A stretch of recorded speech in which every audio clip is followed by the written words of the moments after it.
பொருத்தம் பார்க்குறோம். சாதகம் பார்க்க வரக்கூடிய பப்ளிக்லேயே அவங்களே வந்து வாடிக்கையாளரே கேட்குறாங்க.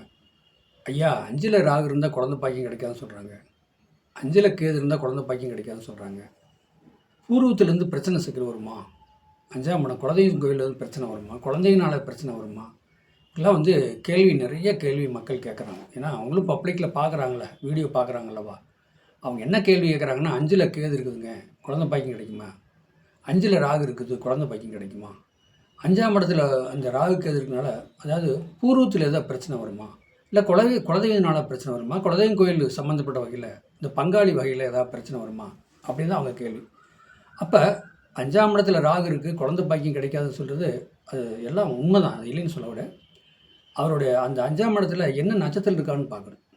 அப்போ 5ஆம் இடத்துல ராகு இருக்குது, 2 கூடிய நட்சத்திரத்தில், 11 கூடிய நட்சத்திரத்தில், 4 கூடிய நட்சத்திரத்தில் இருக்கும்போது கண்டிப்பாக கல்யாணம் பண்ணலாம், வீடு கட்டலாம், குழந்தை பாக்கியம் கிடைக்கும். 5ல் இருந்தால் என்னங்க குழந்தை பாக்கியம் கிடைக்கும்? 5 கூடை, அதாவது 5ஆம் இடத்துல ராகு இருக்கார், கேது பகவான் இருக்கார். அப்போ 2 கூடையவனும் லக்கணத்துக்கு வந்து 9 கூடையவன் நட்சத்திரம் இருந்துச்சுன்னு வச்சுங்க, 11 கூடையவன் 5 கூடிய நட்சத்திரம் இருந்துச்சுன்னு வச்சுங்க, அந்த நட்சத்திரத்தில் அந்த ராகு பவனோ கேது பவனோ இருந்தாங்கன்னா கண்டிப்பாக குழந்தை பாக்கியம் கிடைக்குங்க.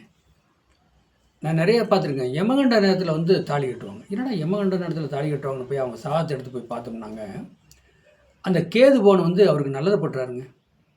கேது வந்து 11ஆம் இடத்துல இருக்கார். ஆனால் இது வந்து எல்லா சாதத்துக்கும் பொருந்தாது, பொது பலன் தான். ஆனால் அதாவது பார்த்திங்கன்னா ஒரு ஒரு 20 சாதம் 30 சாதம் எடுக்கணும்னா அதில் ஏதோ ஒன்று தான் அந்த மாதிரி கேது சப்போர்ட் பண்ணும். எல்லா சாதத்துலையும் வந்து சப்போர்ட் பண்ணாது, நாணகாரர்கள். அப்போ பார்த்தீங்கன்னா அந்த 5ஆம் இடத்துல இருக்கிற ராகுமே 5ஆம் இடத்துல இருந்த கேதுவுமே நல்ல நட்சத்திரத்தில் இருந்தாருன்னு வச்சுங்க. இப்போ பாவகிரகம் 3, 6, 11 இருந்தால் நல்லது பண்ணும் அப்படிங்கிறது சாஸ்திரத்தில் இருக்குது. அப்போ இதே மாதிரி அந்த சாதகத்துலேயும் நீங்கள் பாருங்கள்.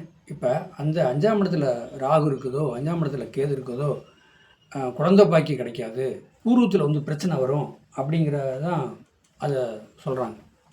நாமளும் சொல்கிறோம், அந்த சாஸ்திரத்தில் இருக்குது. அப்படிலாம் நம்ம தப்பாக எடுத்துக்கூடாதுங்க. 5ஆம் இடத்துல ராகு இருந்தாலும் 5ஆம் இடத்துல கேது இருந்தாலும் நிறைய பேர்த்து நான் பார்த்துக்கிறேன், குழந்தை பாக்கியம் பூர்வத்தில் நல்லா இருக்கிறாங்க, பூர்வ புண்ணியம் நல்லா இருக்குது, குலதெய்வம் சம்மந்தப்படுது, அந்த அவங்களுக்கு சப்போர்ட் பண்ணுது சாதக ரீதியாகவே. அதுக்காக நம்ம வந்து தப்பாக எதுவும் கணக்கெடுத்துக்கூடாது. 5ஆம் இடத்துல ராகு இருந்தாலும் 5ஆம் இடத்துல கேது இருந்தாலும் நல்லதை பண்ணும். ஒரு சாதகம் மாதிரி ஒரு சாதகம் வராது. கண்டிப்பாக ஒரு சாதகத்தில் நம்ம பார்க்குறோம், 5ஆம் இடத்துல வந்து குழந்தை பாக்கி லேட் ஆகுது, ராகு இருக்குது, 5ஆம் இடத்துல கேது இருக்குது, குழந்தை பாக்கியம் அதெல்லாம் கிடைக்குது, லேட் ஆகுது அப்படின்னு கேட்டால் அதுக்காக எல்லா சாதகத்தையும் அந்த மாதிரி தப்பான கணக்கு போட முடியாது. அப்போ அந்த சாதத்தை மெயினாக பார்க்கணும். கோச்சார பலன் என்ன இருக்குது, எனக்கு திசை என்ன போயிட்டுருக்கு அப்படிங்கிறதெல்லாம் மெயினாக பார்த்தா நம்ம ஒரு நல்ல முடிவு எடுக்கணும்.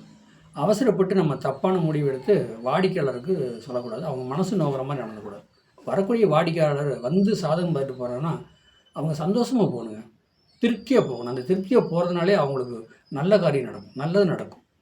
நம்ம சோசியராக இருக்கிறோம்னா அந்த வாடிக்கையாளரை வந்து மன திருப்திப்படுத்தணும். ஆத்ம திருப்தியாக அவங்க வந்து சாதகம் பார்த்துட்டு போனாங்கன்னா நடக்கும், சோசியர் நடக்கும்னு சொல்லிட்டாரு அப்படின்னு போனாலே கண்டிப்பாக அவங்களுக்கு நடக்கும். ஆத்ம திருப்தி தான் மெயின். அதை விட்டு நம்ம தவறானதும் சொல்லக்கூடாது. 3, 8 பண்ணு திசை புத்தி ஓடுது, ஆயுசந்தாகும், பிரச்சனை சிக்கல், இதெல்லாம் சொல்லக்கூடாது. அதை கொஞ்சம் சொல்கிறத வந்து பார்த்து வண்டி வாகனத்தில் நீங்கள் போய்க்கிங்க, சொல்லாமல் இருக்கக்கூடாது. சொல்லிடணும், அது எப்படி சொல்லணும், அப்படி பொறுப்புணர்வாக சொல்லணும். அப்போ 5ஆம் இடத்துல ராகு இருந்தாலும் 5ஆம் இடத்துல கேது இருந்தாலும் 5ஆம் இடத்துல பாவகிரகம் இருந்தாலும் குழந்தை பாக்கியம் கிடைக்காதுங்கிறத ஒவ்வொரு சாதகத்தில் பார்த்து நம்ம கணக்கெடுக்கணும். அதை பார்க்காம நம்ம எந்த கணக்கும் எடுக்க முடியாது. நீங்கள் என்னுடைய சேனலை மற்றவங்களுக்கு ஷேர் பண்ணுங்கள், சப்ஸ்கிரைப் பண்ணுங்கள், பெல் பட்டனை ஆன் பண்ணுங்கள். என்னங்க சாதத்தை என்னுடைய ஃபோன் நம்பருக்கு நீங்கள் வாட்ஸ்அப்பில் அனுப்புங்க, சாதகம் தெளிவாக சொல்லலாம். அதாவதுங்க 95 14 77 10 74. வாழ்க வளமுடன், வாழ்த்துக்கள்.